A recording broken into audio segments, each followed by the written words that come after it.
Hello, I'm Katie Manning, and I played Jo Grant Jones on Doctor Who.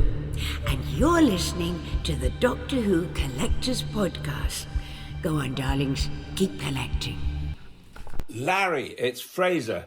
And you use, they all say, who is Doctor Who? Where is he from? What does he do? They wonder who is Doctor Who? So I ask you, who's Doctor Who? Welcome back to the Doctor Who Collectors Podcast, the podcast that explores the real-time world of Doctor Who collecting and all kinds of Doctor Who merchandise. And sometimes just Doctor Who. Brought to you in part by Forbidden Planet and Bags Unlimited Incorporated. I am Larry Van Mersbergen, your host, and I've been a Doctor Who collector now since 1981. That's 44 years. Lots of experience. Welcome to the 94th episode of our show, celebrating Doctor Who collecting and much more. A little about me. Stop me if you've heard this one, but I did open one of the first Doctor Who stores in Chicago that exclusively served the Doctor Who fans. This was back in 1984, and I named the store Bundles from Britain after an article I read in Fantasy Empire. We just celebrated the 40th anniversary of the founding of that store, and I found out we were mentioned in a great book called Red, White, and Who, the story of Doctor Who in America. Bundles from Britain lives on page 384. You can find a link, by the way, to buy this book on the front page of our website at drwhocollectors.com. We just want everybody to have a copy. We are part of the Direction Point Doctor Who Podcast Network. You can find some great podcasts at directionpoint.org. That was pretty dramatic. directionpoint.org. And if you are a Doctor Who podcaster, join today, and you can join the ranks of podcasts like Traveling the Vortex, Time Streams, Police Box in a Junkyard, the Doctor Who Target Book Club, Doctor Who Literature, the Doctor's Beard Podcast, and Time Ram. For more information, go to directionpoint.org. And of course, when I talk about links, there are two great resources for collectors out there that are free. And you can use them to help organize your collection or look up what's available out there. And so we've got here timelash.com, and under that heading, go to the TARDIS library and check that out. New releases, go back to 64, see what was released in publication order. And they usually have just media there, so that means no magazines, unfortunately, but books, videotapes, laser discs, things like that. And if you need to go further than that, if you do need to find magazines, Dalek weather vanes, things like that, then you need Howe's Transcendental Toy Box, and that's at drwhotoybox.co.uk. David J. Howe, great friend. He'll be on a future show with us real soon. So I'm also in a new book I want to talk about here. It's called Fantastic, a celebration of fans discovering Doctor Who. So allows fans of the longest running series of the science fiction show to let you know how they became fans, including my story. You can find that at Zeppo Publishing, but the book will be officially released on October 18th at Doctoberfest. More on that later. If you're looking for great Doctor Who items at great prices, look no further than DoctorWhoStore.com. That's in the name, by the way. They have exactly what you need. And if you live in the Chicago area or western suburbs, you can select free pickup from either store location. And while you are there, browse the incredible selection they have of Doctor Who and other science fiction and fantasy items. The Lombard location is open Wednesday through Saturday. They also have one in Logan Square. For hours, locations, and all that information, go to alienentertainment.com. You can also find great Doctor Who items right here at my website, drwhocollectors.com. Click on merchandise links, and you can shop at Forbidden Planet, one of our sponsors. Just visit our website, select the links, find what you want, check out on Forbidden Planet, and a portion of that sale goes back to the podcast. And don't forget, we're on eBay. We finally found that eBay was our least expensive option for selling our extra Doctor Who items. And we'll also have a dealer table at some of the conventions coming up, so you can look for yourself to see what you need, especially Target books. I've got a lot of those. So all proceeds, of course, benefit the podcast. Don't forget our friends at Who North America, Keith and Jenny and David. Great folks. You can find them at www.whona.com. Probably don't need the W's at this point, but that's okay. And, of course, our friends in London at the Who Shop of London. They are listeners to the show, so thank you, Alex, and the whole crew for listening. You can find them at thewhoshop.com. That's thewhoshop.com. Of course, on our website, in addition to all podcast episodes, all 94 episodes are up there. Some places only keep the last 10, by the way. We have our complete guide to Doctor Who classic hardcover books. And we even have reprints that some people didn't know existed. So what's happening? So, again, Chicago TARDIS announcing its full guest lineup for November, including our headline guest, Christopher Eccleston, all day Saturday. Because of the demand for tickets for autographs and photographs, they will not be able to do a meet and greet for Christopher Eccleston. It just doesn't work out. But there will be meet and greets for some of the other guests. So keep an eye on ChicagoTARDIS.com for information there. But I believe Saturday only tickets are sold out. So there are some weekend passes still available. Unfortunately, we had to announce that Robert Strange had to cancel his appearance due to other commitments. However, do not despair. In his place will be our good friend Clem So, and you'll get to meet him. Also with Christopher Eccleston and Clem So, you get to see Joe Martin, Carol Ann Ford, Jason Haig-Ellery, Annette Badland, Mickey Lewis, Steph DeWally, Sean Carlson, Miles Richardson, Jacqueline King, Mickey Lewis, Susan Twist, Stephen Love, Christopher Jones, Alex McQueen, and Fraser Hines, and also Mr. Peter Purvis, who is also on our podcast. He's looking forward to seeing me. So that'll be fun. The convention is set for November 28th, 29th, and 30th at the Westin Hotel in Lombard. Tickets available at ChicagoTARDIS.com. Follow them on all social media platforms for all the latest updates. And keep that website bookmarked. All right, Doctoberfest Regenerate, set for Saturday, October 18th. I am the main guest. My presentation this year on Doctor Who toys and games from 64 to as close to the present day as I can get. Don't forget, we also have a Punch and Judy show, and Zeppo Publishing will be there with its new book, Fantastic, which will be released for the first time, and you can get those signed by the authors and by some of the people who appear in the book, including myself. So there you go. We will have our panel inside the Who North America store in their new multi-purpose room. And my my dealer table, will be outside in the tent. So be sure to stop by and take a look. If you are a convention promoter and you would like me to present at your convention or Doctor Who festival, contact me and I will make that happen. Doctor Who Collectors Podcast at gmail.com, and let's see if we can make that happen. All right, so back to our website for just a moment. There are many rumors out there amongst the collecting world about second and third printing hardcover books. I'm always on the lookout for concrete existence of their proof. And so what we'd like to get, if you have a third printing of Space War, which I think we've pretty much decided it didn't exist. But even better, we've also figured out that there might not have been a second printing of Loch Ness Monster. So if you do have one that says second impression and does not say third impression, let me know, because that would be an appearance worth noting. You can send those details, a picture of the book, the spine, and the page where it says the printing. That's important. At Doctor Who Collectors Podcast at gmail.com with hardcover proof in the subject line. So far, nobody has taken me up on that one. On today's show, this is an exciting show. I get to speak with Dylan Rees and Keith Barnfather. And if you know that name, then you know all about the Mythmakers series. So this is a book that just came out from Telos Publications called Myths and Legends, the Reeltime Pictures Story, now available on Amazon.com.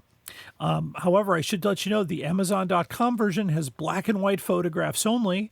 The copy I have, which I got directly from England, has color photos. So if you want the color photos, you're going to have to go to England and import it in. But we talk to them today, and I believe, if I remember right, Keith is in Cyprus and Dylan is in the UK. So we have them both on the program. I want to thank our patrons. If you're a Patreon subscriber, thank you so much. We try to keep our exclusive material, especially our video interview content, to that page only. And you can get there from the $15 level or above. Just go to patreon.com/Doctor Who Collectors Podcast. Of course, you can support us at any level. If you'd like to support us at Podbean, you can go to drwhocollectors.podbean.com, click the Become a Patron button, and support us at any level you feel comfortable.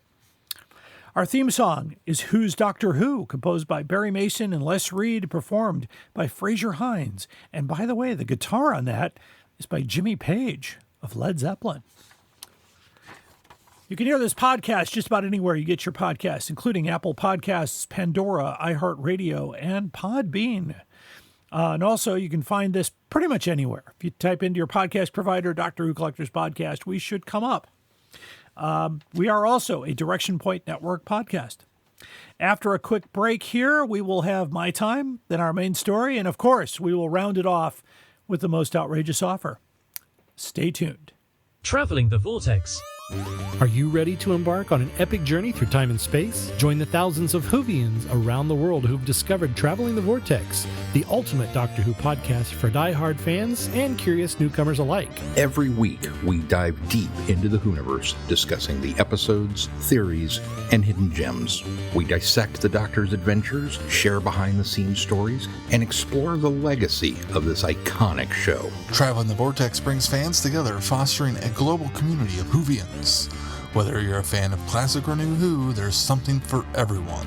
Join us on this incredible journey as we unravel the mysteries of time and space. Don't miss out.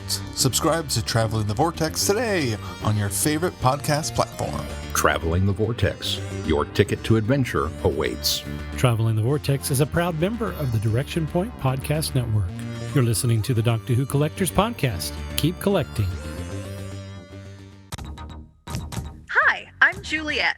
And I'm Nathan. Experience Doctor Who from the very beginning through a classic fan's eyes. And through the eyes of a new Who fan. Reminisce and relive those classic moments with Nathan as he offers fun insight. Or experience them for the first time with Juliet as she dwells on social issues, history, fashion, and the size of a flashlight. We're the Time Streams podcast. Find us on Spotify, Stitcher, or Apple Podcasts. You're listening to the Doctor Who Collectors Podcast. Keep collecting. It's my time. And welcome back. It's time for My Time. Welcome back to the podcast. It's been a great time. We just wrapped up Doctoberfest 2025. We had a great time. I did 2 panels on toys and games of Doctor Who from 1964 to the present. There was a Punch and Judy show. There was a food truck that was absolutely phenomenal. We had a lot of people stop down there, some from as far away as South Dakota. And so, yes, there will be another Doctoberfest next October. So watch my website for that. Now, what's coming up? I talked about it in the opening, but Chicago TARDIS is coming up in just a few weeks, and we want to make sure you got your tickets. Unfortunately, Saturday only tickets are sold out, and all the hotel rooms are sold out. It's going to be a big one this year, so do that. And was not on the introduction, I don't think, but I'm also now a guest at Consinity. I've been there for a while, and then they didn't have me, and this year they're bringing me back. So that should be fun. As far as what else is going on, still trying to figure out the tariff situation. I've had to pay a couple of those, and I wish it would go away, and I hope it does, because it's really hurting people. And I know there are people out there going, but wait, doesn't the country pay that? Well, no. I pay the service, UPS, DHL. DHL pays that country pays us. So it's a tax on the end user. That's what I figured out. And I've shared it with a couple of people. I showed them the tariff bill and they're like, oh, that's interesting. So maybe if more people figure that out, they'll be a little more vocal about it, but that's okay. Trying not to get political here. I know that's very sensitive to people, and I do respect people's opinions. I just letting you know that's what's happening. That's why there's not a lot of Doctor Who imports right now, because of those. So, well, let's hope that wraps up soon. So anyway, we've got a great, exciting show coming up for you here right after the break. We're going to be talking with Keith Barnfather and Dylan Rees, Myths and Legends, the story of Reeltime Publications. And in this case, we've got the author of the book and the CEO of the company. So that should be fun. All right. So after this quick break, we'll get on to that. So stay tuned. The Vervoids are probably the best dirty joke in Doctor Who. They're hermaphroditic plants. A lot of plants are. So there you go. It's based on science. No, they'll ship anything. There are probably 11 and handle shippers out there. You just have to drill a hole where his mouth is, and you're all set. You know he needs the room. I've seen it in pictures. I'm not saying you're not a fan. I'm saying you don't know what the fuck you're talking about. Doctor Who gives a drunken Doctor Who podcast for the end times. You are invited on an adventure across all of time and space, in a completely random order. It's the Police Box in the Junkyard podcast. Jump in the TARDIS with your hosts, Eric Gulbranson, Asad Kheshki, and Matthew Kressel. Explore Doctor Who TV stories, audio adventures, and books, both novels and non-fiction. The Police Box in the Junkyard podcast. It's the entire Whoniverse on shuffle. The Police Box in the Junkyard podcast is a member of the Direction Point Network and is available about once a month wherever you find your podcasts. You are listening to the Doctor Who Collectors Podcast. Keep collecting. Up there is the scanner, those are the doors, that is a chair with a panda on it. Sheer poetry, dear boy. And now it's time for our main story. Today on the Doctor Who Collectors Podcast, I am happy to announce a book that has just come out recently called Doctor Who Myths and Legends, the Reeltime Pictures Story. And joining me today is a real treat. I've got the author here, Dylan Rees, and the grand poobah of Reeltime Pictures, Mr. Keith Barnfather. So welcome, gentlemen. Well, hello. I've never been called a poo bar before. The grand, I don't know, the grand Giesel, the grand head of... Now, my son has called me many things, but not that. Well, it's great to have you both here joining us from Cyprus and the UK. So this is, technology is a wonderful thing. Indeed, it's great to be here. Thank you. And I could be lying. I could be in Clapham for all you know. It doesn't matter. Yeah. Are we all drinking tea? Coffee for me. So tea for me. Yeah. I'm on the coffee. Okay. Sounds good. Okay. Well, anyway, it's great to have Reeltime Pictures has been around for a long time. 40 years, funnily enough. Yes, I know. And the anniversary. So my first question, let me go to Keith here. So what prompted the start of this wonderful company? Well, the company itself was, when I started, was just a vehicle. I mean, the idea was when I left Channel 4, I wanted to start doing corporate and business television as my mainstay for employment. But obviously, being a fan, I wanted also to be able to make productions related to Doctor Who and science fiction as a sideline. I never intended or expected it would be a profitable side of the business that I could live on. So forming a company to do both those things, and also I was being paid to do some part-time work for a facilities company. It just made sense.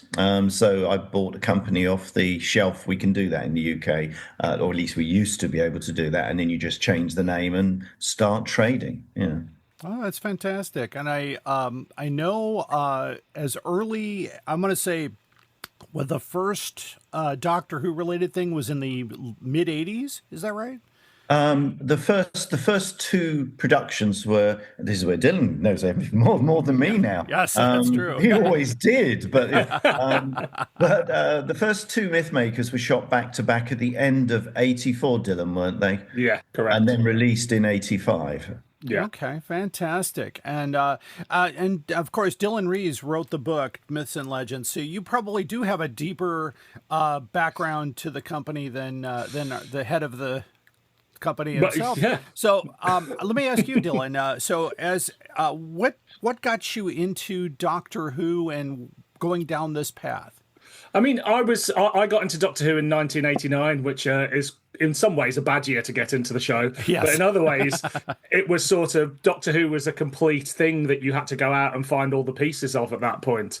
And as a result of that, there was something about Doctor Who that drew me to sort of the behind the scenes stuff. So quite early on in my fandom, I'm talking at like 11, 12 years old, I was going to Doctor Who conventions and I saw some Mythmakers for sale there. I saw videos that Keith had done called the Panopticon tapes, which were videos of Doctor Who conventions that I hadn't been to. And I just started picking those things up. And I've always been fascinated with the sort of behind the scenes element, the actors, the directors, the producers, and just finding out more about it. So Mythmakers was a gateway into that.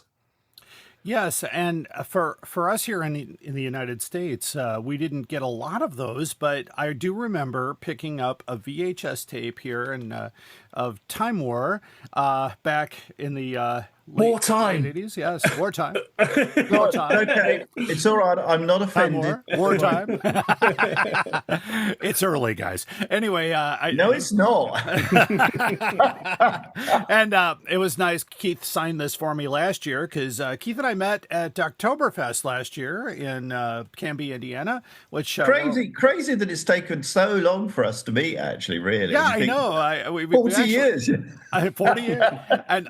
I know we've been connected before that, but this is kind of nice to, have you down there and have the full table experience of what you had to bring. And it was very positively received too. So it was a wonderful thing. And we're only about less than a month away from the next one. So it should be fun. Let me go back to, anyway, with wartime here. When did you start, Keith, when did you go from Mythmakers to productions like wartime? Sorry. Well, I mean, Mythmakers as a production. I'm not being pedantic. I mean like a dramatization. Dramas like rather than documentary. Yeah. Well, I mean, I think right from the start, those of us that were involved who became involved with me in Reeltime, all of us had the hankering to make drama. I mean, I think all fans do in the back of their minds. Is that, and certainly Doctor Who fans, I think far more than any other science fiction genre for some reason, with the exception possibly of Star Trek, have got this thing that they want to be far more involved in some way with making something that's related to the program. Maybe it's a science fiction fandom thing, I don't know. But we'd always wanted to do something related to science fiction and to actual drama for Doctor Who. So there were lots of attempts. Dylan has nicely catalogued them in the book to try slowly, there were lots of attempts that I made to try and do that with some of the other people that I knew at the time, but we never really made it happen. And that was really down ultimately in the end to John Nathan Turner not really feeling that we could achieve what we were saying we could achieve. And there was also, in some cases, also legal reasons as well. Right. So ultimately, in the end, I think it was about 1987. I'm just waiting for my cataloger in the other end of the to correct me if I'm wrong. I basically, oh goody, we should have an shouldn't we? We could do a contest here. It'd be good. Oh God, I'm glad you didn't. Who think knows of that. it better, Dylan? Dylan would win hands down. Trust me. In fact, I'll aside for a second and say one of the lovely things about this is that for 40 years, I haven't had a chance to think about, David Howe. I've often said David Howe has this incredible mind that he writes everything down that he does with the dates, the times, everything, and keeps copies of even the toilet paper. He keeps everything. That's true. It is true. Whereas I'm sort of going next thing, got to do that, got to do this. I cannot spend the time to catalogue what I'm doing, cataloguing Doctor Who, So it's been wonderful having Dylan go through probably not for him, but for me, it's been wonderful going through my life and basically telling me what I did. I mean, the book for me, the irony for me was a couple of weeks ago, actually opening the book to find out something I needed to know about real time. And I think that's the wonderful thing the book is. It's a great piece of reference material about the program, about real time, sorry, and the programming we've done, and also a lovely narrative of what we've done over the 40 years. But to get back to dramas, yes. Ultimately, in the end, I decided the only way I was ever going to be able to make anything was basically to circumnavigate the BBC legally. So I went to Derek Sherwin, who at that time definitely held the rights to Unit and Benton. No, Haysman and Lincoln, I think it was Unit. Yes, Lincoln. Yeah. Am I right? Good. Derek owned the rights to Bentham. So I got permission from both of them to do something, and it was just then a question of what could we make and how could we make something of reasonable quality on the money that we had to do it. And the rest is history in a way. Yes, and I also noticed that the first two myth makers happened to be Michael Wisher and John Leeson. So nice, way to bring those two into that drama. Dylan, for you, I should correct you that John Leeson isn't in that one. Oh, sorry, excuse me, yeah. John Levine. John Levine. He's later on down. He's the 13th. It's okay. It's all right. Just read the book. Dylan's going. Yes. I've actually got. Hey, everybody. And, my bifocals didn't quite. It's okay. So it's okay. I don't know what I've done. I hardly expect you.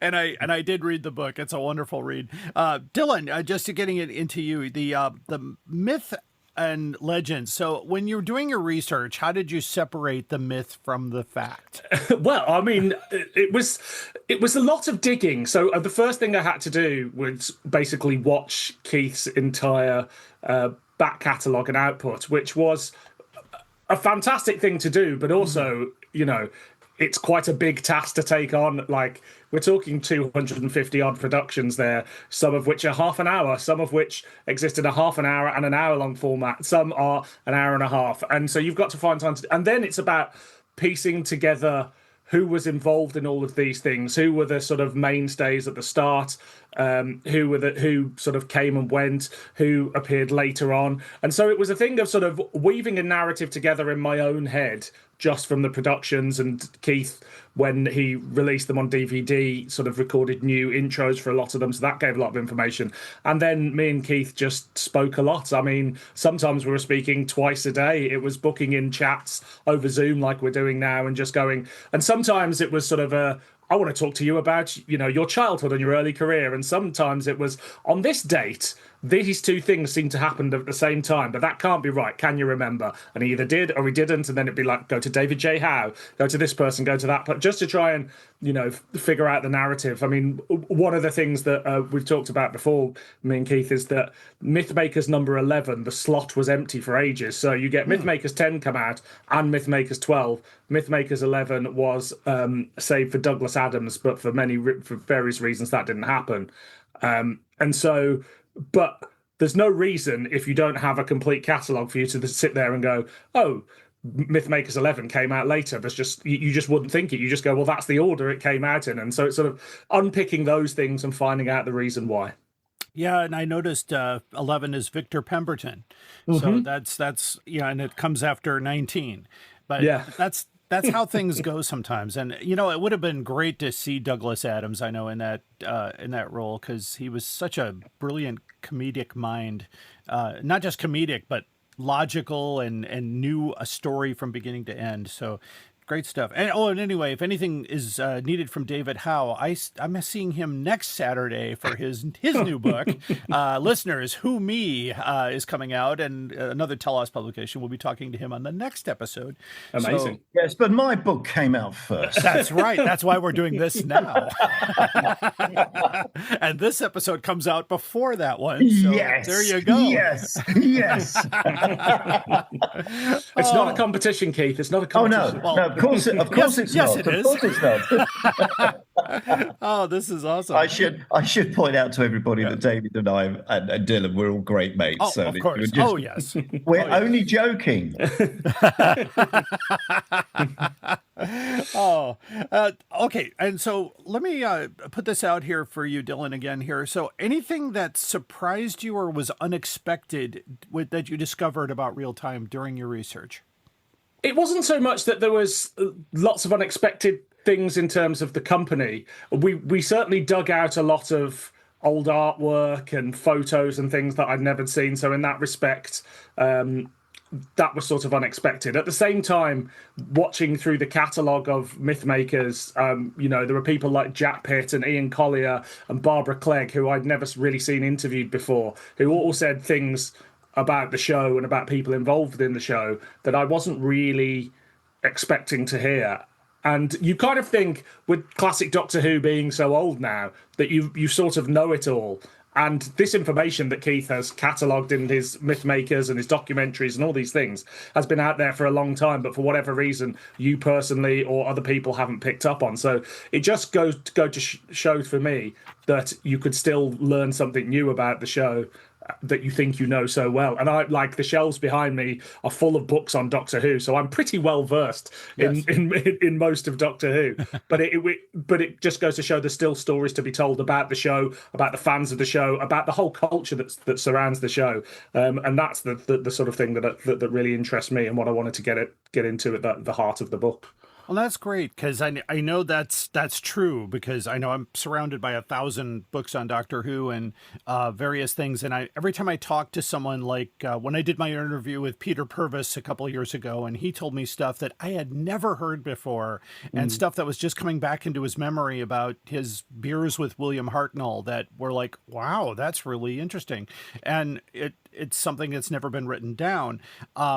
And it's really neat to see this incredible catalog of some of the people here, of course, no longer with us, that we can go back and see what they were saying and what they were talking about. Just incredible stuff. I'm thinking of Michael Craze, for starters. You know, I met him at a Chicago convention in '84, and wonderful guy, sadly no longer here, but gave a really good interview on the Mythmakers.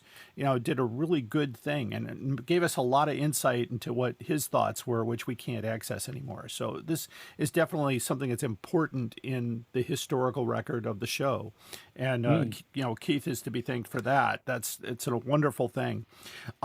Now, again, with both of you guys here. So, Dylan, how did you connect with Keith in accessing archives or talking to people in that world or getting his contacts, or how did that work out? Well, Keith and I knew each other already. I'd written about some of his drama output for a different project. And when we sort of got talking about doing the book, Keith was my greatest resource. And if he didn't know something, he'd be like, you should speak to this person, speak to that person. And, I think I interviewed about 30, 40 people in total for the book, which vary from sort of names in fandom that perhaps you're not familiar with, the wonderful Rob Thrush, who shoots a lot of the real-time stuff now. It may not be a name that you 100% have heard of, but his name is on countless productions you will have seen. That through to people like Sophie Aldred, who's obviously been in some of Keith's dramas and is now a Mythmakers host. And it's really just chatting to them and getting their story and their version of events and what they've got to tell. And for some people, their work on a real-time project was a couple of days' work 30 years ago, or for some people it's a regular occurrence that they've got lots of fresh memories of, like Robert Dick, who's sort of the main host or one of a rotation of hosts these days. And for some people it's the most sort of they had ambitions to work in film, television, or whatever, but they went off and did something else. So actually, they look back at their time working on the early Mythmakers or Wartime as something really exciting and a part of their life that they're no longer active in, but look back on it really fondly and have fantastic memories of. Okay, and Keith, just a wild thing here. Do you have a complete archive of everything you produced for Reeltime in Doctor Who? Yeah, I mean, one of my when I was at Channel 4, I was in business development, which was basically the BBC Enterprises of Channel 4. So I learned a lot about running a business and about archiving. And also remember, I grew up during the time and went to the BBC and worked at the BBC in the time that they were throwing away episodes of Doctor Who. I mean, I was there when when I organised the second convention, were trying to get Galaxy 4 from the BBC. And they agreed for us to have it. And while we got all the clearances from the actors, they then destroyed the story. Yeah. We were that close to saving Galaxy 4. So, I lived through a time of disbelief that the BBC would be so short-sighted. They've changed little since, in my opinion. Right. But, that's my own. But that made me have the kind of attitude of everything is of importance. There are obviously some things over the years that I've wiped, corporate and business television rushes I've wiped, but I've kept all the edit masters of every corporate and business television production we've done. I've also kept the entire rushes for everything we've ever done connected with Doctor Who. So let alone we've got the edit masters, we have all of the rushes. Nice. That's good to know, because I know we, of course, in America, we had no idea that they were destroying stuff over there. We just, we didn't get it here till 1975. And we also didn't know that having it here in 1975 would save a bunch of color John Pertwee episodes, because my local station in Chicago kept everything. So Terror of the Autons, Mind of Evil, all taped by a local person here, was able to get that back, and now we have it. So it's good for that. And I'm always hopeful that somewhere they're going to go to some country and says, hey, we got this can here. Maybe we'll get more, but that's great to know. It's funny. Sorry, Dylan. Yeah. No, go ahead. Well, at the moment it's funny because I'm actually going through, to a degree, reliving my past at the moment, because I'm editing Ian Levine's Mythmakers, a contentious person in Doctor Who fandom, to say the least, but a very old friend and a person I know well enough to know his faults are equally matched by his assets. But his problem is he has a huge problem being able to basically relate to other people. Right. That's his problem, in my opinion. But Ian, of course, is instrumental in saving probably 20 or 30 Doctor Who episodes that would not exist today if it wasn't for Ian. That's true. Because of who he is, because of how dogmatic, because of his bullish attitude is, I will not accept no. Right. Now that can be something that is incredibly difficult to live with, trust me, I know.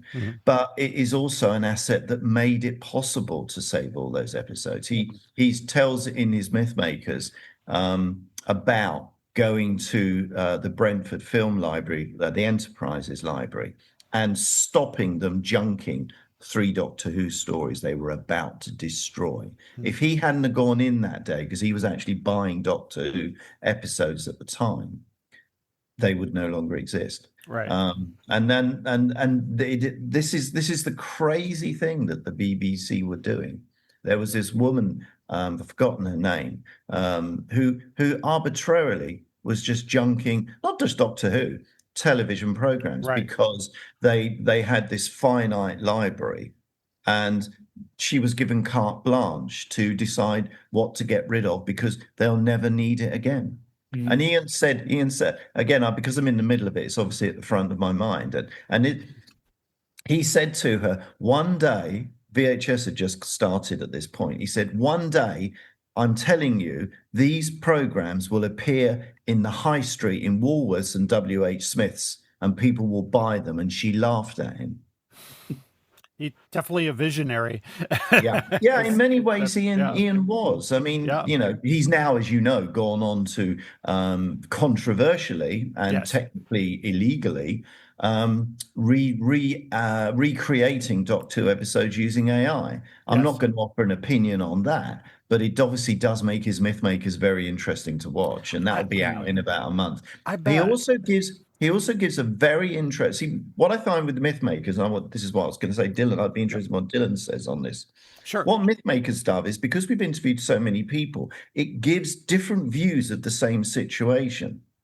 And what Ian brings is a very interesting view on the whole period in the BBC during the 1980s, which of course has many, not just Doctor Who, but the BBC during this time.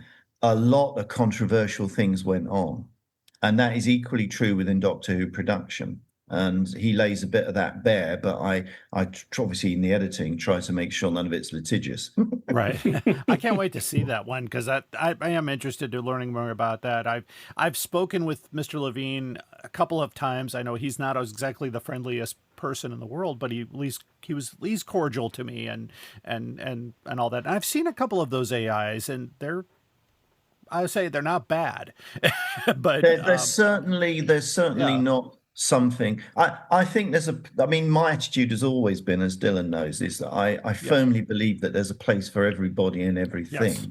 And I think that carries across to our current political situation, both here and in America. And I think the moment you start saying anybody, that isn't acceptable because I don't believe it's right, is the moment you lose democracy. And I think that's true in fandom and tolerance, of course. And I think that's equally true in our lives and in politics. And bringing the right attitude to it, the Doctor Who attitude to life, I think is a very important thing. Might sound a bit pompous, but I do believe it. Over to you, Dylan.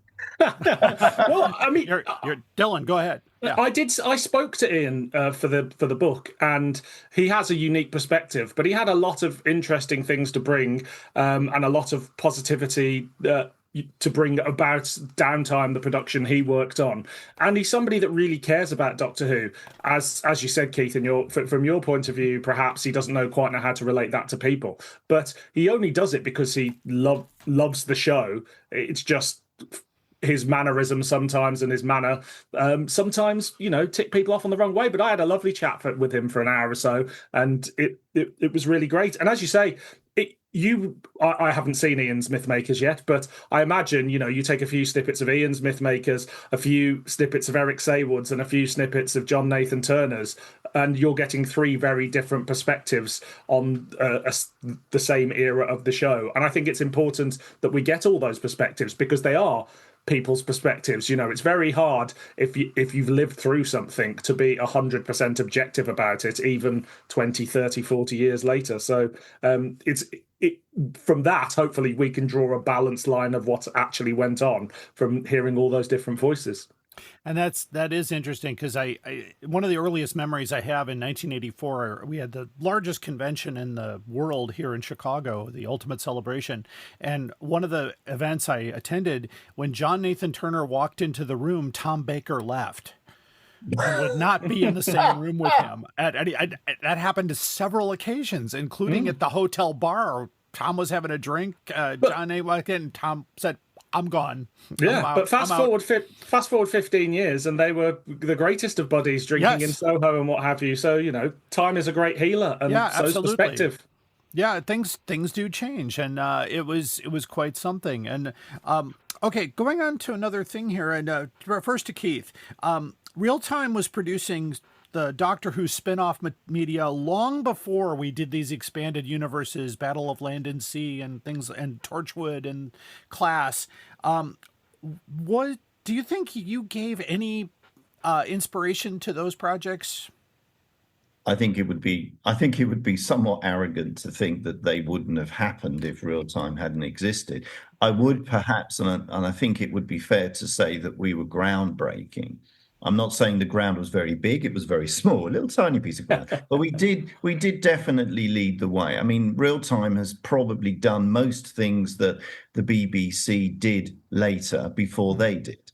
Not out of any plan, but I think Dylan knows me well enough that I've always looked for something new to do. I just sort of can't help it. It's just part of my makeup.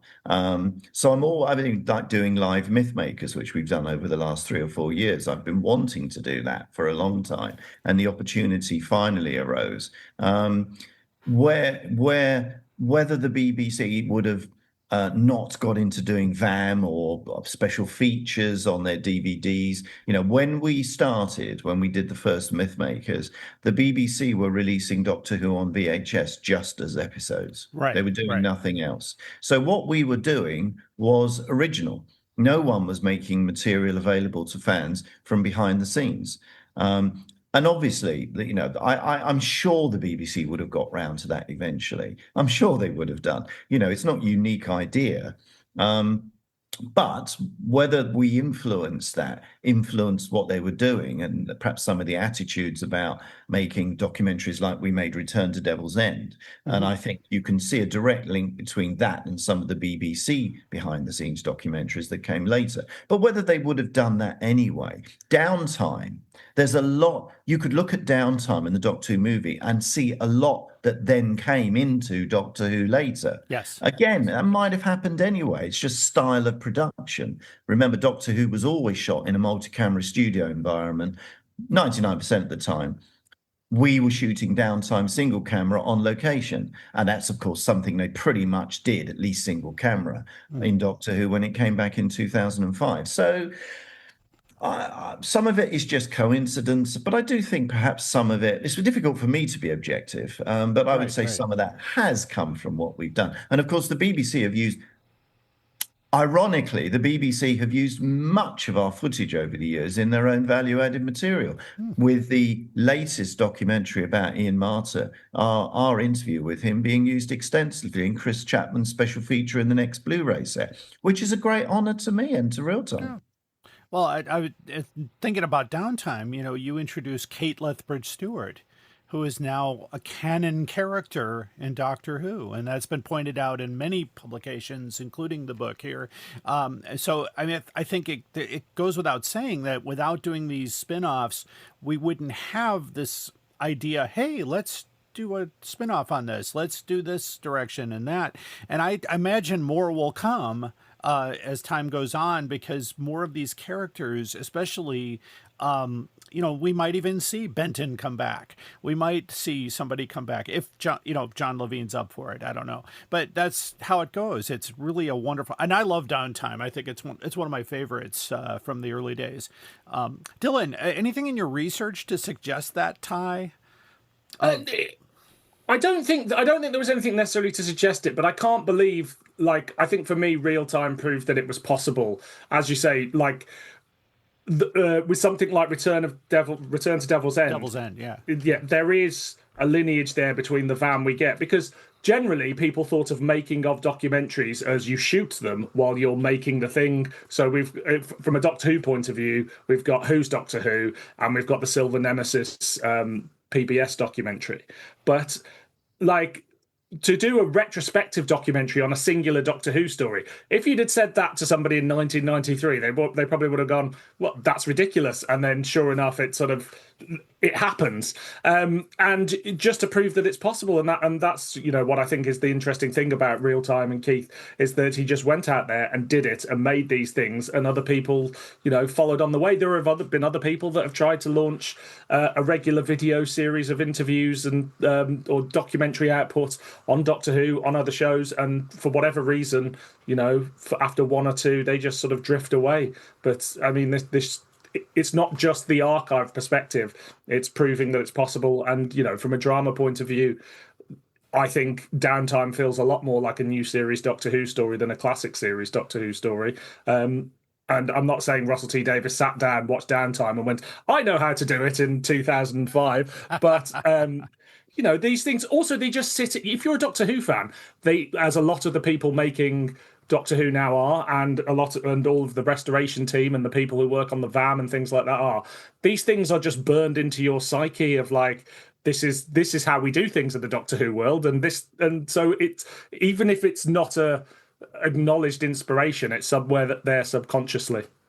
Yeah, absolutely. And again, the a lot of the myth makers that I've seen over the years, from either people loaning me tapes or sending, or I had to buy a multinational VCR because very few, if any, became NTSC compatible in the early days.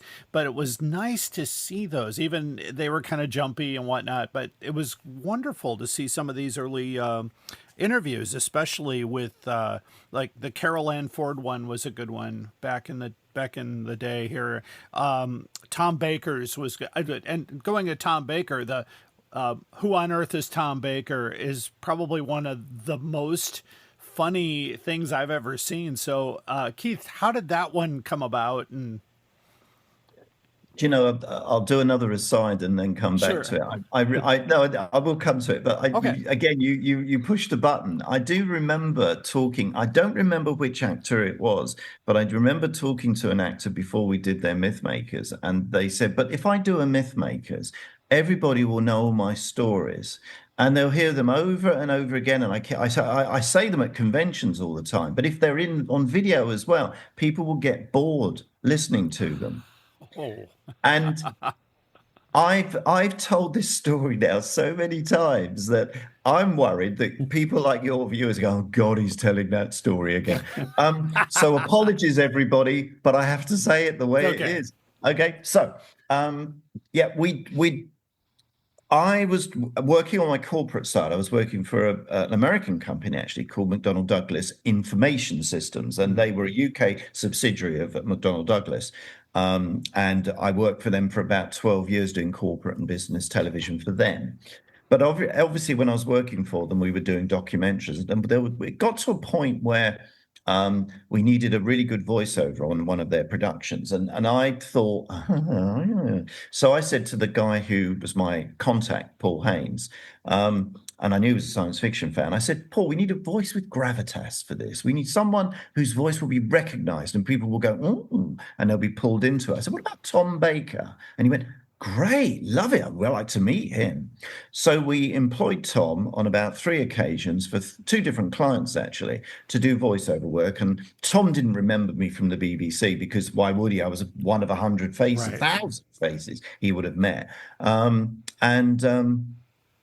We worked together, and everything was really good. Tom and I got on very well doing the work, and it was very efficient. And he didn't have a problem. Took the money and went home. Then I spoke to his agent about a year afterwards, and his agent was Jackie Lane. Oh, yes. I know, which I didn't realize when I first contacted AdVoice, which was his audio company. And I came clean with Jackie, and I said, "You are the Jackie Lane who was in Doctor Who." And she went, "Yeah, why?" "Okay, I got to tell you, my name's Keith, but I am, you know me well, but I am also a Doctor Who fan." And we chatted for a bit. And I said, "Look, the reason I've admitted this now is I'd really like to do an interview with Tom about his time in Doctor Who. Could you ask him now that he knows me, would he do it?" And luckily, and I think it had a lot to do with the fact that he'd already met me, amazingly, he said yes, and we did the Myth Makers. Cutting a long story short, after we'd done the Myth Makers, where at first he wasn't guarded, but and nor was he doing it by the numbers, but he was just being there. But he got into it. And at lunchtime, we had a lovely conversation in the pub. Pubs are very important to Doctor Who actors. Yes, they are. And me and Dylan. We chatted, and he came up with some ideas for later in the day. So when we had that lovely shot at the end of his Myth Makers, where he walks off and says, "Oh, I was famous once. Once I was adored." That whole sequence, for those who've seen it, is priceless, and it's all Tom. Anyway, so we wrapped.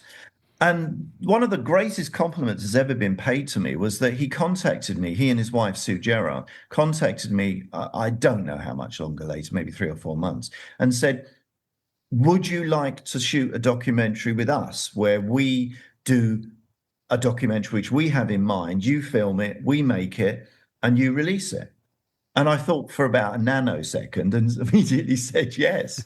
And that's how Who on Earth is Tom Baker? Just Who on Earth is Tom Baker came about. And Sue worked for, I think, Southern ITV company. And so she was a director and she knew exactly what she wanted to do with Tom. So it was I've said to Dylan, one of the first times I've actually sat back, acted purely as a producer, and made sure everything happened on the day, and she directed and Tom starred. And I agree with you, it is an amazing snapshot of Tom, and I think a hugely revealing documentary about who that person was at that time. Yeah, and he has a great comic timing. Sorry, there's a little delay in my microphone, so I'm sorry. Yeah, our timing today isn't quite as good as Tom. No, but I will say that Tom's best role after Doctor Who was in Monarch of the Glen, where he played a very comedic great uncle. He comes off a lot like himself in that. Yes, and I remember that being close to that Who on Earth is Tom Baker. Yeah, no, I agree. I mean, I remember when we did his Myth Makers, Tom jokingly in the pub said, I've got my gravestone. Get out of town. I remember driving home going, he's full of shit. Oh. It's okay. You're good. You're good. In a nice way. Didn't believe a word. We're not rated here, so. Oh, okay, good. Sorry, everybody. Of course, when we get to do the filming, he has his tombstone there, which he's had engraved. And you just sort of think, well, there's somebody. I mean, I'd always thought that Tom was a studied eccentric rather than a true eccentric. And that's a compliment in a way, because I think there's a lot going on in there. Mm-hmm. And it's not just sporadic. There's a lot of thinking going on in being this eccentric person. But he is a true eccentric as well, I think. Absolutely. Moving on. What role do you think that Reeltime Pictures played in keeping Doctor Who alive during the show's wilderness years? I think for me, we use this word a lot now that wouldn't have been banded around like that, but just having fresh content for people, like fresh programming that kept the show a current thing in the mind of fans, be it myth makers or documentaries where you're looking back on the show, or making new dramas like Mind Game, like Deimos Rising, like Downtime. Like, it proves that there's still stuff to be done with these characters and corners of the Whoniverse to explore. And I think that, like, for me, especially growing up at that time, these were really important. Downtime in particular, I remember, like, in 1995, it was like, oh my God, there's going to be a new bit of Doctor Who. And I was at the first fan screening at the Panopticon convention in 1995 at age 12. And it was like a brilliant moment in my life to sort of sit in a room of 600-700 people watching this new bit of the Brigadier and Sarah and Victoria Waterfield and Travers and the Yeti, and then a few familiar faces as well playing other parts.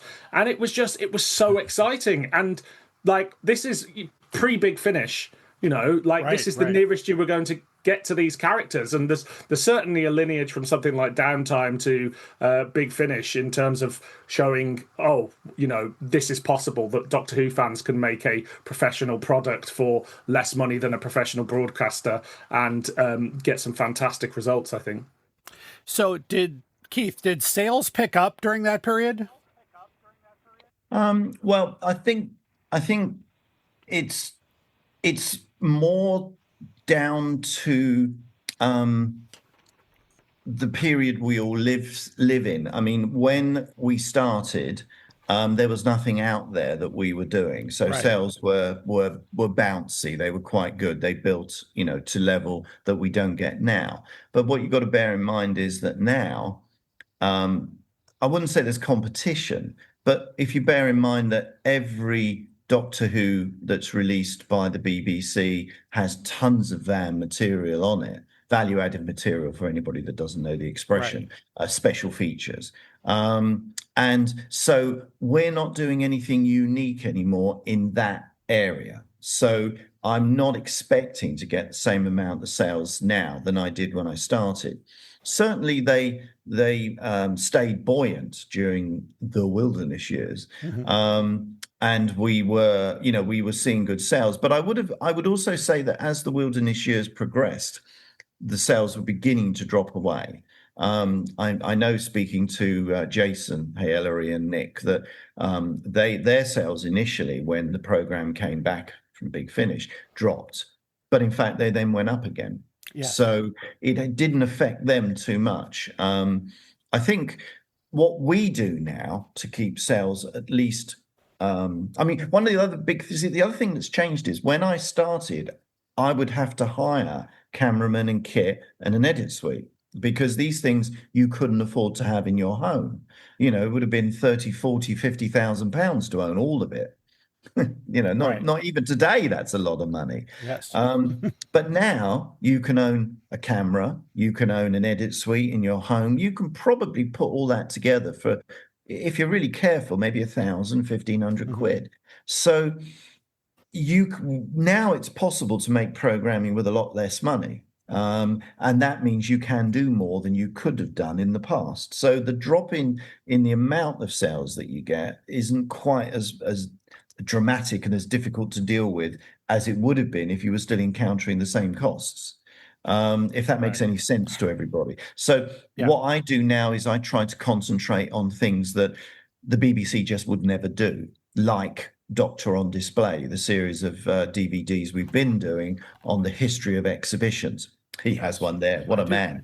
Yeah. And they are unique. And that's something, I'm sure the BBC would have done a short VAM on a release about it, but they would never have made a 5-part series about it. And I think every episode of that is truly stunning. I am absolutely delighted. And the last one, which will be coming out early next year, about the USA tour, is very much something for American fans, and British fans will find fascinating, because it is one of the few areas about the program that is totally American. And spoiler alert, everybody, I'm on that. Allegedly. Yeah, it was definitely an experience to do the USA tours here. Yeah. Well, thanks to Russell McGee for for actually my good friend helping. Russ. I mean, that's one of the. You have to be so careful not to come across as.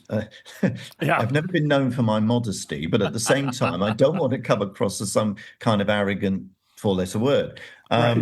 But it is wonderful over the years that, you'll phone somebody up and say, oh, look, it's Keith from Reeltime, never assuming that they've ever heard of me. But then you get, oh, hi, what can I do to help you? And that is one of the loveliest things, is that people actually, now knowing about the company and now knowing what we do, knowing our history and having some kind of respect for what that is, that they want to be involved. And Russell was absolutely like, oh, God, what can I do to help? Now, for me, that is humbling that somebody feels that way and wants to. I mean, with Dylan as well, he's been so, well, he's never respectful behind my back, but so respectful and helpful with me. And it is truly humbling. And I hope I'd never lose that. I never hope I phone up and say, hi, it's me. You know who he is. Exactly. Do what I say. I think you were channeling Matt Berry from the IT crowd.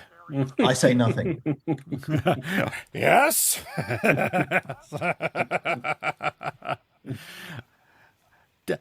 Dylan, how did you manage to get this complete catalog in here? How did I manage to get it? Well, it was an interesting.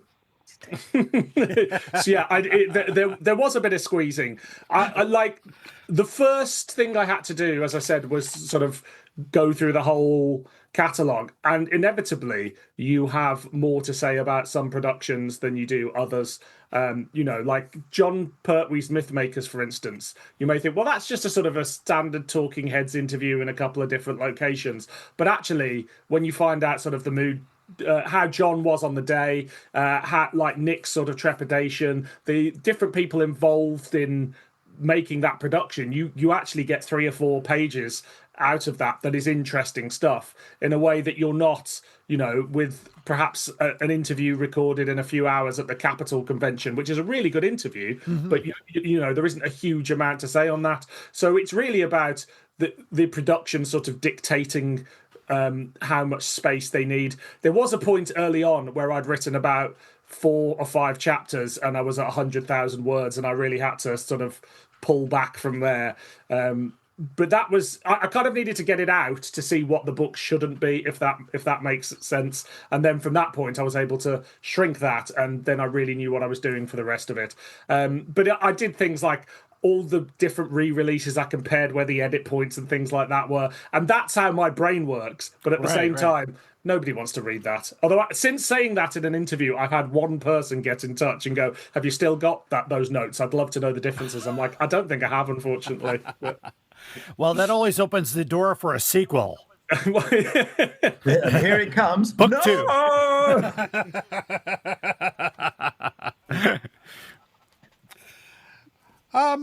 Dylan, was it difficult to balance being a fan with being a critical historian when writing this book? Not really, because I knew I was going to go in and, broadly speaking, be positive. There's no point. You can't want to write something like this to sort of tear it apart. And also, I am a fan, And there are a few occasions where I say I don't think that works or this didn't work for me. But I'm always, if something doesn't work, I'm interested to hear why. I mean, I think perhaps the most on-record thing that you've talked about a lot, it's on the DVD and VHS, is Mind Game, Keith, not going according to plan.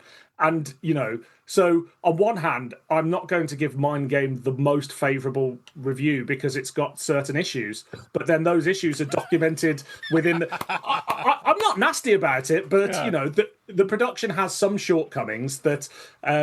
Keith has been very open about, and so that's for me what it was like. It was going, why is this not working?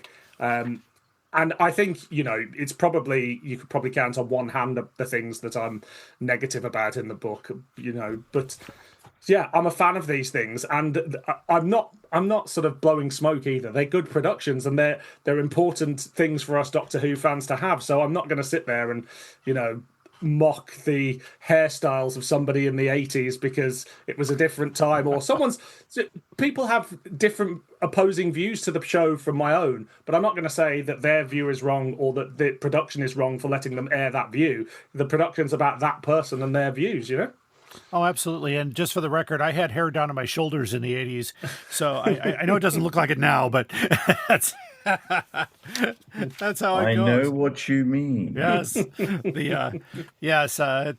okay. I'm good with it. It just shows my experience, One thing that I think one thing you have to do, this sounds like a piece of advice again, I'm sorry everybody. Nope, go for it. One thing you really have to do if you're going to get into any kind of professional environment, but certainly if you're going to stick your head above the barrier, the parapet in television, is you gotta have Teflon coating, because there's always going to be somebody, as in all life, but specifically in this media, you're going to have somebody who doesn't like what you do. True. And for some reason, there tends to be, and it's not Doctor Who, it's generally people don't understand, they don't choose to understand that if they're being critical of a production or the work that somebody did on it, that they're not going to upset them. There's almost like it doesn't matter. So you'll have somebody post a review or say something about what you've done, and you could take it to heart. But I so many stories I could tell you, but my logic is, and I remember saying this to somebody who actually raised this issue with me once, and I said, well, always listen to what anybody wants to say and any suggestions that people want to make. And I'm always happy if somebody comes up to me at a convention and suggests something. Funnily enough, I'll tell you about something somebody did a few months ago, and in fact, we're doing it.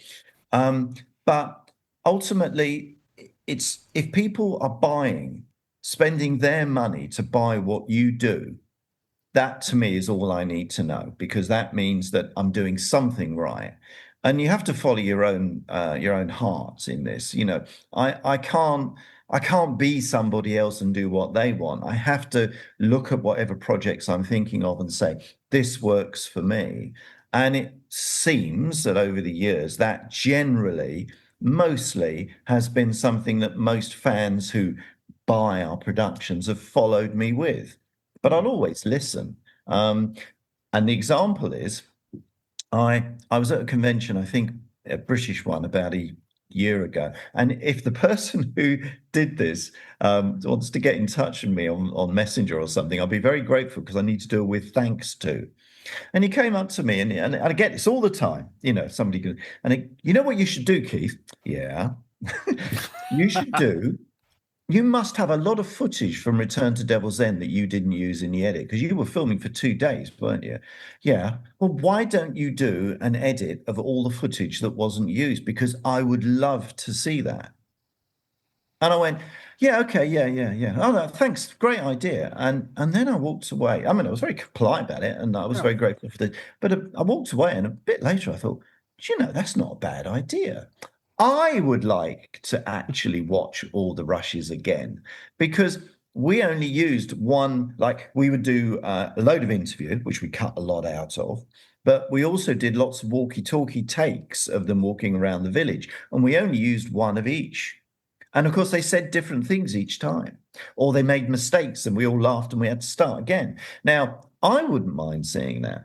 So I've actually done most of the editing of that and it's a big production, and it's not what I would call a television production. It is a fan film for fans who would love to just see John, Nick, John, and Richard walking around Aldbourne talking.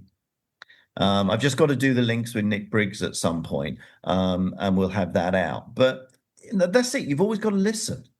Absolutely. And I would love to see that. I think that would be great. I would get that in a heartbeat. Did you see my subtle sales pitch there? I did. And by the way, we will include all ordering information at the conclusion of the interview. So we want to get that out there. Wonderful stuff. So let me ask Dylan. So how has the Doctor Who community responded to the book so far? I don't know if very many copies got to the United States. I was lucky to get mine before any tariffs kicked in. So what was the response? Just on the United States front, it's not available right now, but once the last few of the colour version are sold out, which I believe will happen very shortly, the black and white version will go up, which you can get through Amazon. So Amazon will print directly in the US, so it will be available for people who want a physical copy. And the only difference is that the photo section is in black and white rather than colour, which is a shame. But to be able to get it, because they're beautiful. I mean, the colors are really nice. No, don't do that. Don't do that. That's okay. One page. For promotional use, you could do that. That's wonderful. So, what's been the response in the UK on the book?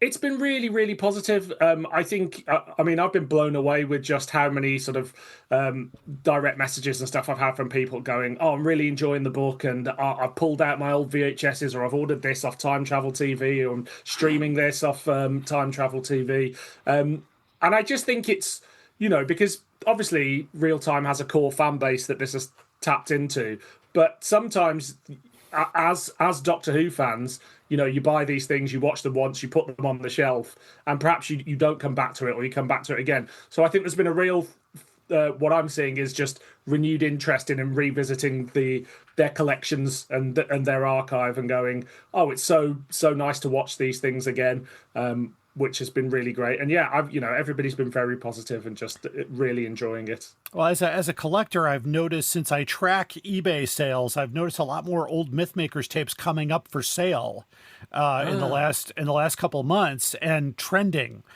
So people are doing the searches. They're looking for some of these old tapes to get the old original versions.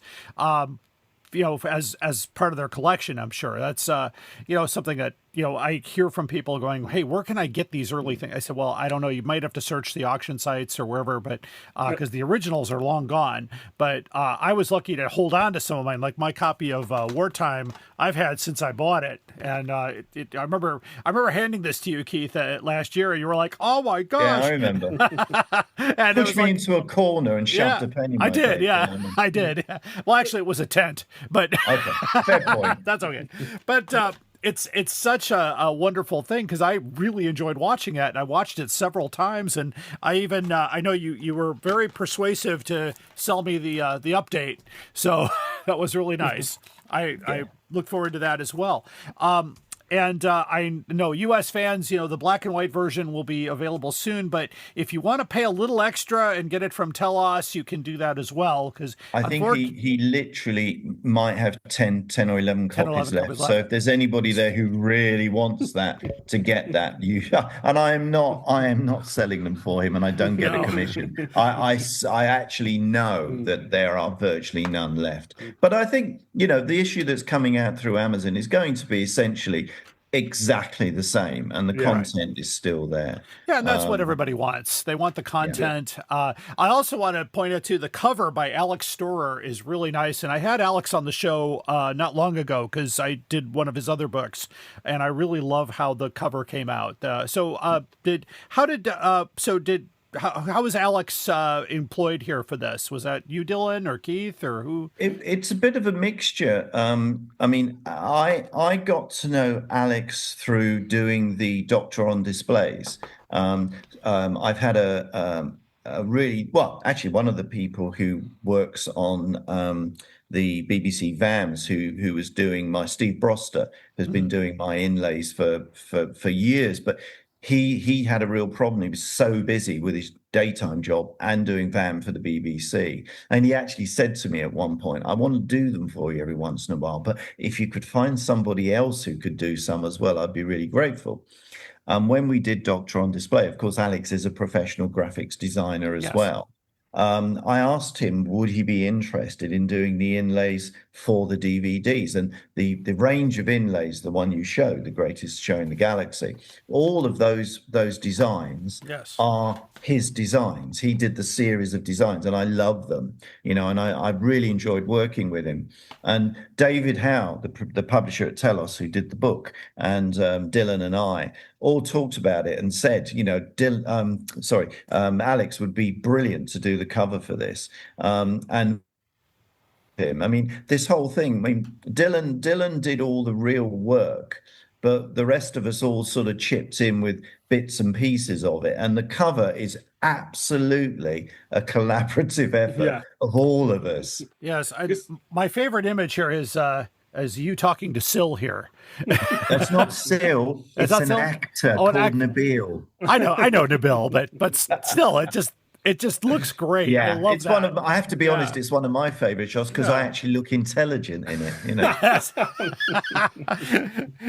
Well, so you're really taking a lunch order, right? Is that the? Yeah, that's it. Yeah. Okay. Egg and cress. Yeah. Oh, Dylan, go ahead. I'm sorry. Oh no, Keith's absolutely right. It was a collaborative process. I think we all had slightly different ideas, and then Alex took those away and sort of used bits of them to come up with what we've got. And I think we were all, once we saw it, we were all like, right, that's it, that's the one. So while we were slightly all pulling in different directions, he pulled us in the right directions, and we were like, this is it. We're there now. We've got what we want. Oh, that's great. That's great. Let's see. If you had the opportunity to do a Mythmakers with someone that hasn't done one, who would be your next choice?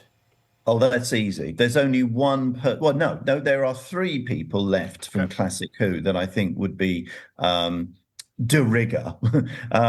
One would be Peter Davison. I hope perhaps one day he'll do one. Obviously, the decision is entirely his. Right. Lala Ward. And again, it's just circumstance that means we haven't got round to it, and hopefully we'll do it one day.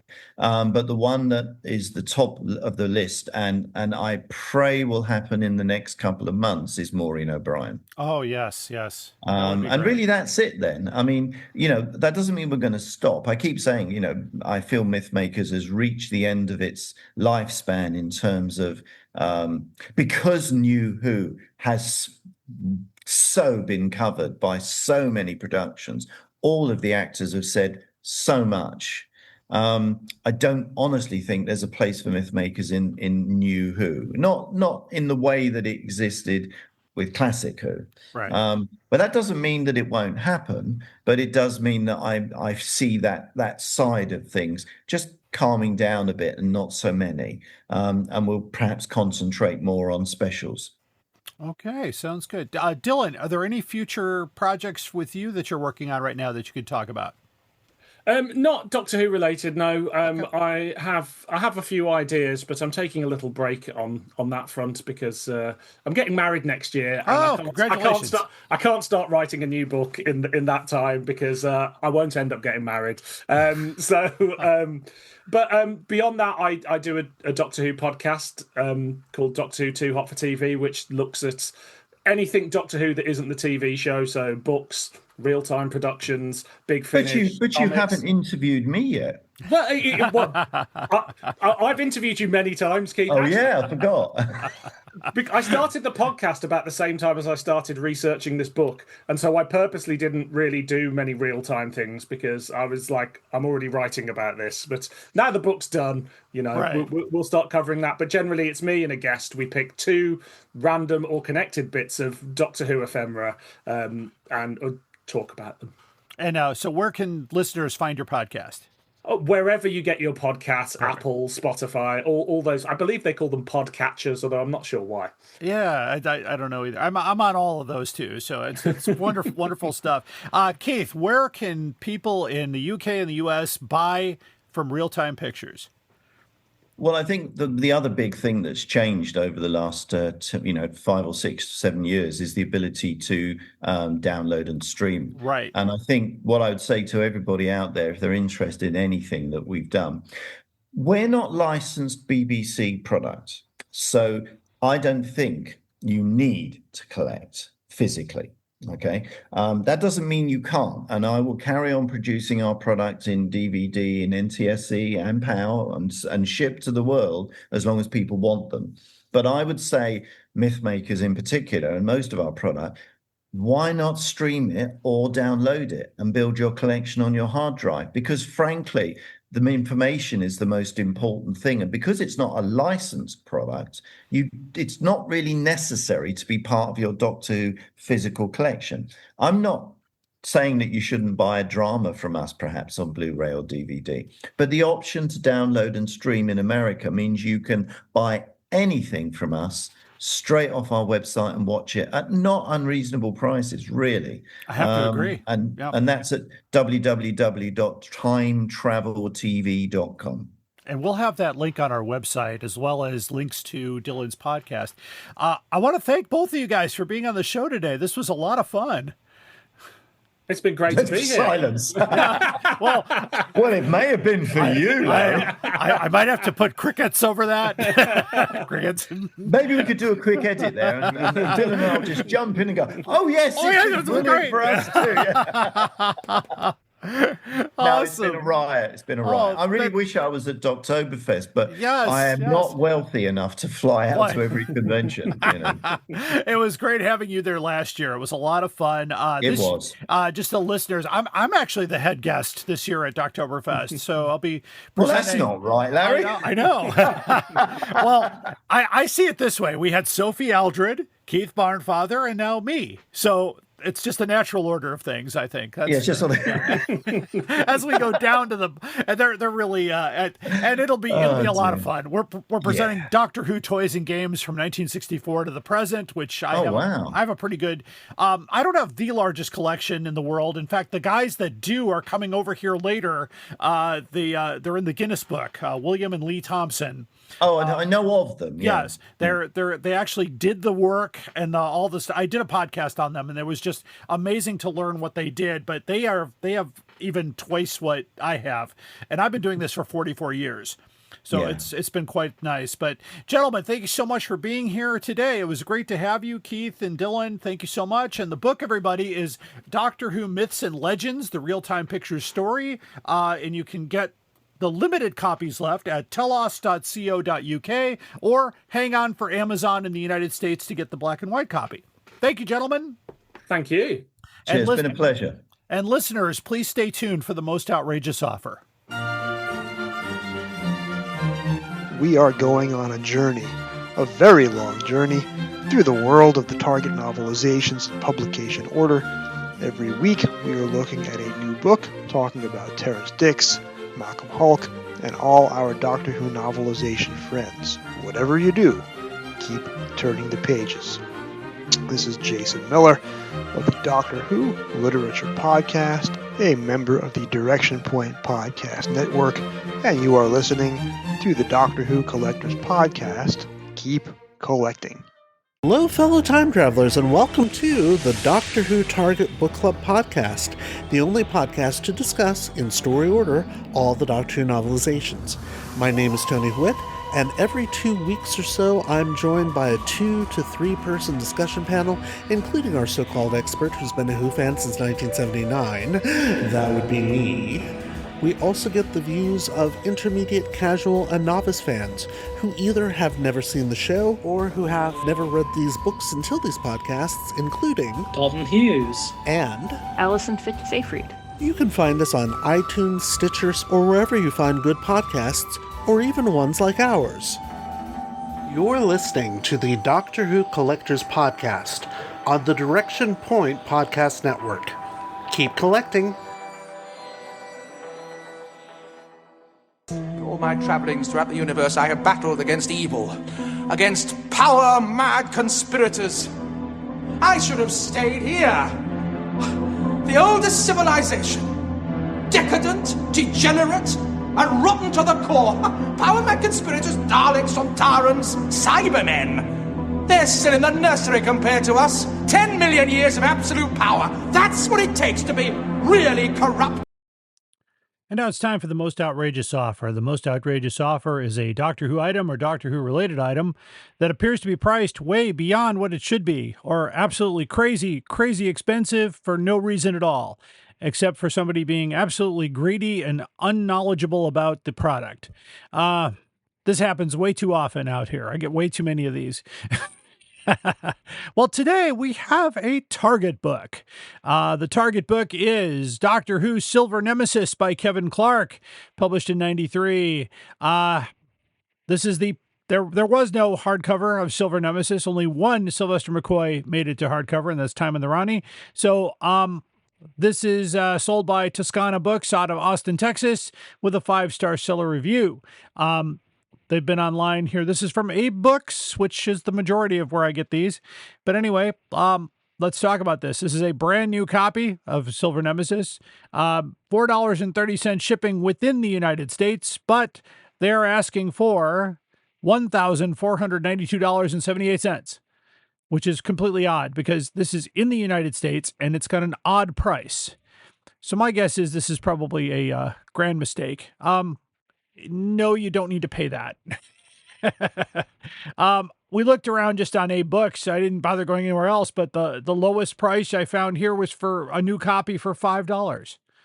I think we sold one out of the podcast here for $15, which is not bad. I've also seen them for $14 and $8 and $12. You can find this book for a lot less than the going price of $1,492.78. I'm sorry, Toscana Books, you are never going to get that amount of money for this particular book.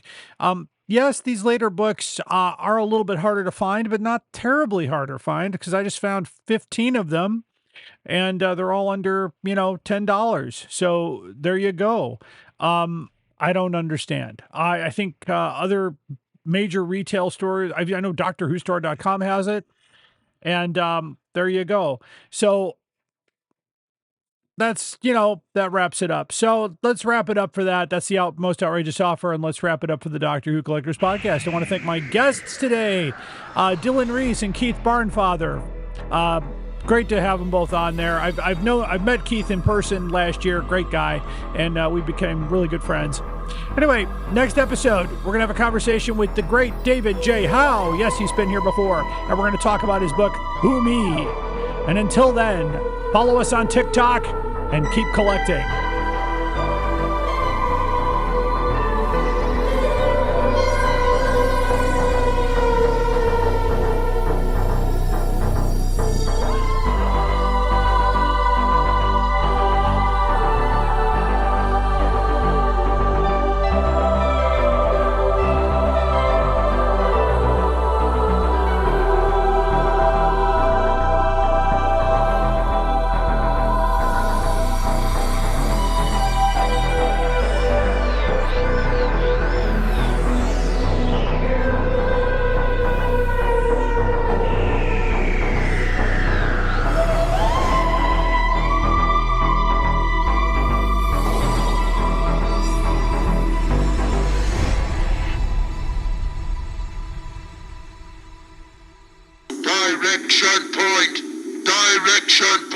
A Doctor Who Podcast Network.